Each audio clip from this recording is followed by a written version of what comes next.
How's it going, everybody?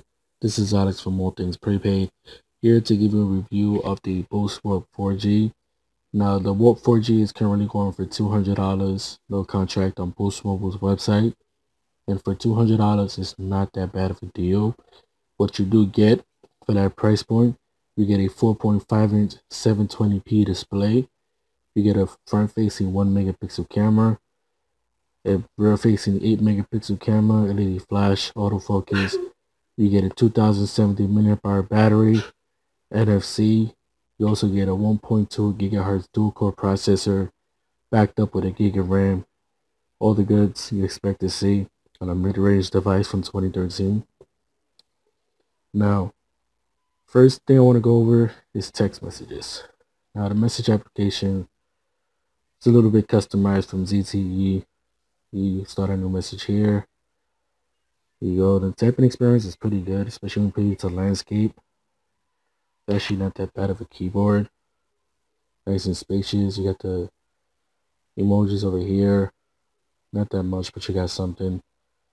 Now, it does come with this pre-installed keyboard. It's called TouchPal X keyboard. Right over here. Now, this keyboard is a pretty good keyboard. I like it. But the only problem I have is this right here. It pops up constantly, like every 7 seconds, which is why I chose to download the Google keyboard, which in my opinion is still pretty good. Now, speaker on the phone is actually pretty good. You do have two music applications. You got to play music from Google. You got a ZTE application as well. Now, the speaker on this is actually pretty good.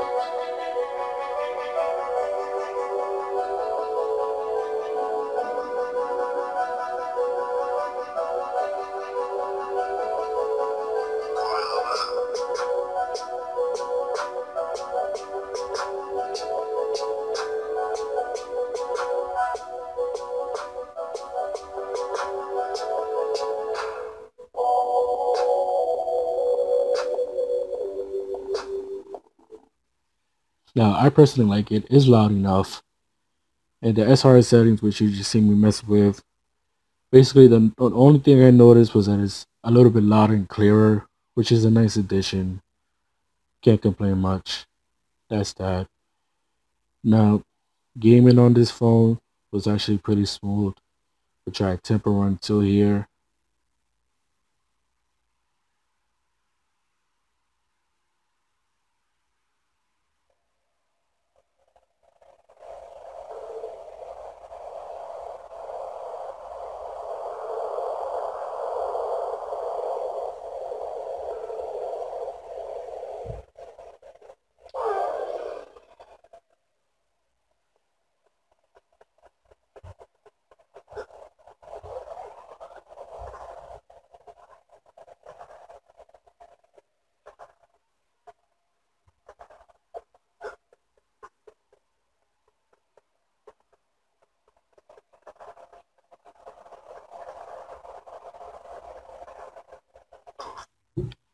So as you can see, it's pretty smooth. Not too much to complain about. Now, battery life on this phone is actually pretty great.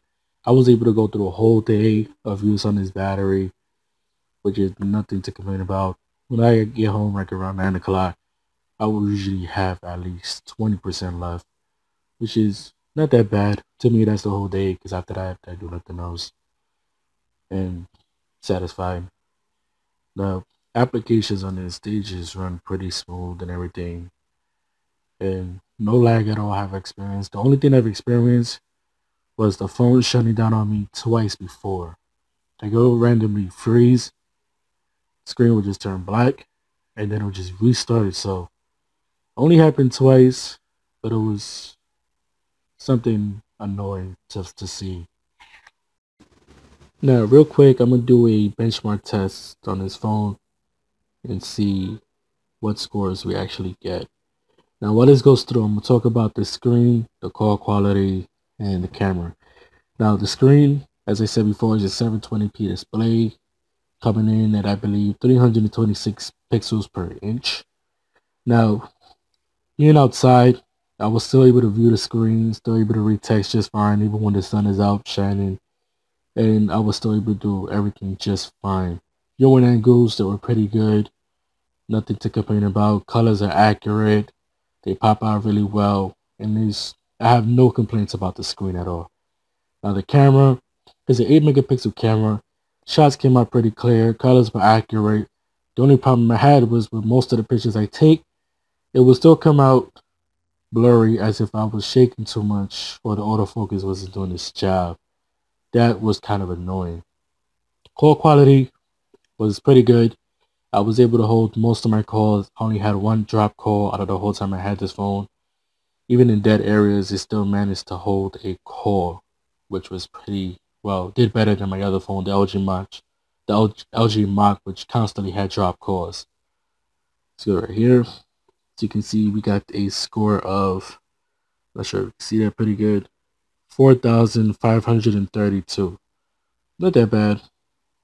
Like I said, it's a mid-range phone. I wasn't expecting nothing pretty good.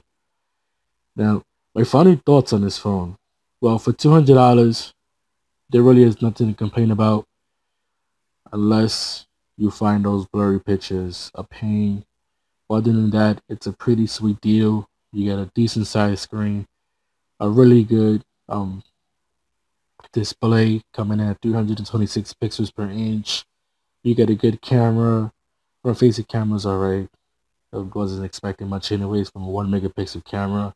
Call quality was good. Speaker is good. Texting is great. Everything is great except for that camera and the fact that it restarted twice, which that was kind of weird.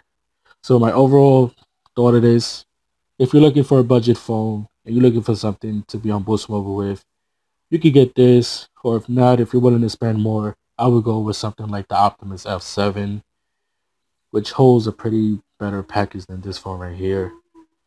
And I'm gonna say for $200, pretty good feel, not that bad. It's a phone worth getting. Yeah, this is Alex from One Things Prepaid. See you next time.